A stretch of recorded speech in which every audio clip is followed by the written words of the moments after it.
how to use DraftKings cash out feature. If you want to use the cash out feature on DraftKings, first of all, let us look at what their help center has to tell us.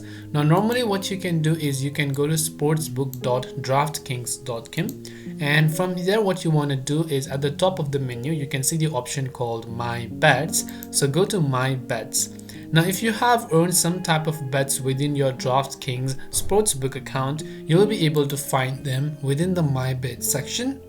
And once you're here within the My Bet section, you'll be able to see any sort of cash if you have. From the top of the My Bet section, you'll find the cash out button where you can simply click on the green cash out button in order to cash out and use the cash out feature on DraftKings Sportsbook.